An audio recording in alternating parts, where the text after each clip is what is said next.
Ready to hear Thomas Breaks the Rules from the Season 1 episode of Thomas the Tank Engine, aka Thomas and Friends.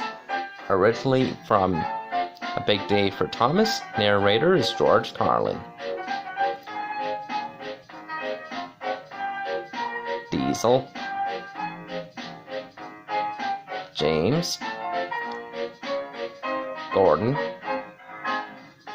Harold, Trevor. There's a line to a quarry at the end of Thomas's branch. It goes for some distance along the road. Thomas was always very careful to whistle here in case anyone was coming.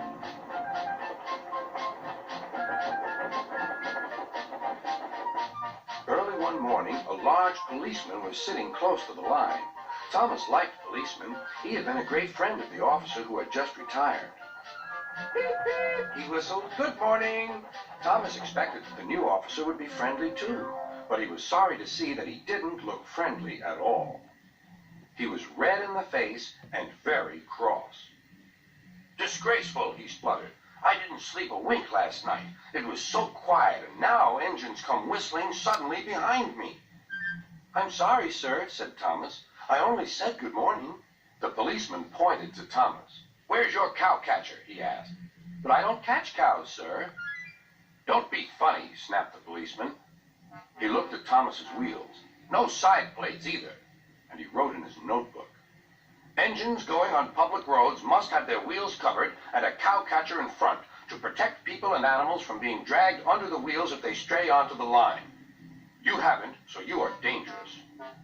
"Rubbish," said Thomas's driver. "We've been along here hundreds of times and never had an accident." "That makes it worse," the policeman answered. He wrote "regular lawbreaker" in his book. Thomas puffed sadly away.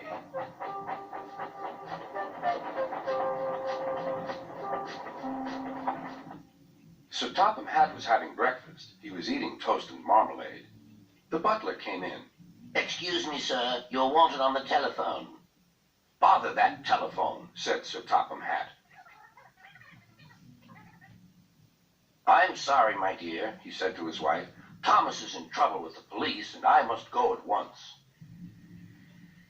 At the station, Thomas's driver told Sir Topham Hatt what had happened. "Dangerous to the public, indeed. We'll see about that." Sir Topham Hatt spoke to the policeman. But however much he argued with him, it was no good. "The law is the law," he said, "and we can't change it." Sir Topham Hatt felt exhausted.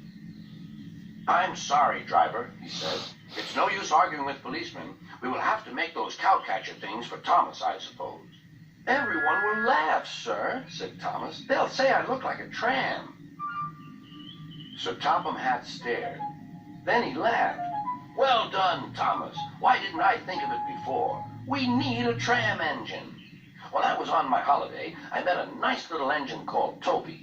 He takes freight cars from the farms, but the trucks are taking over most of his work and he needs a change. He has cow catchers and side plates. I'll write to his superintendent at once."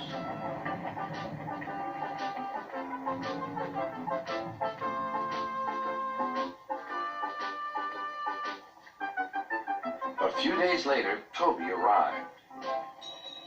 "That's a good engine," said Sir Topham Hatt. "I see you've brought your coach, Henrietta." "You don't mind, do you, sir?" asked Toby.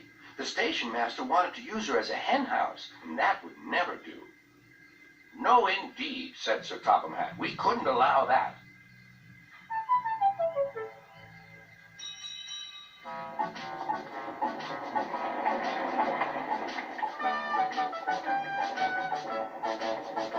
Toby made the silly cars behave even better than Thomas did.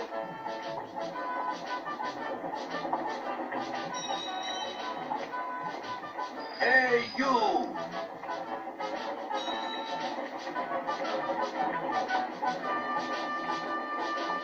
At first, Thomas was jealous, but he was so pleased when Toby rang his bell and frightened the policeman.